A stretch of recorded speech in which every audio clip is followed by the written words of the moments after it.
हरिओम श्रीराम अभज्ञनाथ सविता। माझं नाव दीपाली प्रदीप मिटबावकर, उपासना केंद्र विजयदुर्ग। मी 2002 सालापासून बापूवर परिवारात सामील झाली। मला खूप अशी इच्छा होती बापूंना बघायचं, बापूंना भेटायचं। बापू खरोखरच म्हणजे कसं काय करायचं। 2006 मध्ये उदीला जायचं होतं मुंबईला।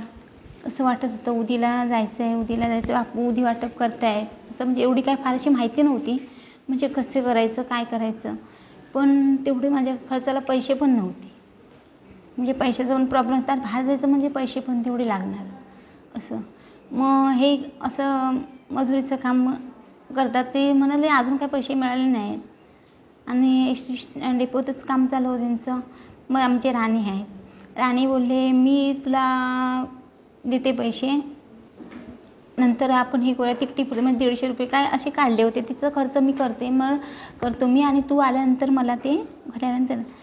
पण आणि योगायोग काय ते मला असं सांगितलं, मी आई जिद्दीने गेली। बघता माझ्या हातात 200 रुपयेच होते, मुंबईचा प्रवास होता पण 200 रुपयेच होते, आणि एवढं त्यांनी तिकीटची सोय केली होती। म्हणजे 450 रुपयात मी ती उदीसाठी मी हट्टालाच बसली, पण तीही बापूने माझी इच्छा पूर्ण केली। आणि बसमध्ये बसता क्षणी माझ्या मिस्टरांना ते पैसे मिळाले कामाचे, आणि त्याने आणून दिले, आणि मग ते मी खर्च केले नाही। मग असे म्हणून माझ्या ते 700 रुपये झाले। म्हणजे ते 500 रुपये दिले त्यांनी आणि 700 रुपये मी तसे अजिबात। मी फक्त चहाच पियाली, बाकी काही नाही। फक्त मला ते आज होती बापूंना भेटायचं, बापूंना बघायचं, आणि बापूंनी स्वतः अशी हाताने दिली, आणि मला ते हे करायचं होतं। तर मग ते मी अजिबात पैसे केले नाही। सगळी लोक म्हणायचे काहीतरी खा गं, काहीतरी पी, काहीतरी घे। नाही, मला ते मोडायचे नव्हते, कारण ते फक्त मी कशा इथून गेली तर मला बापूंना बघायचं होतं प्रत्यक्ष, आणि बापूंची उदी घ्यायची होती। कारण हा योग नंतर नाही होता, कारण रामनाम वया लिहणार तेव्हाच बापूंनी चरणस्पर्श दिले, कारण तो योग माझ्यासाठी महत्त्वाचा होता, आणि बापूंनी ते करून घेतलं माझ्याकडनं, आणि भेट घडवली।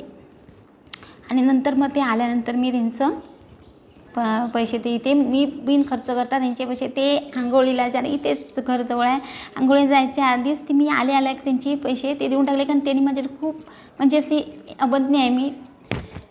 हरिओम श्रीराम अभज्ञनाथ श्रीराम।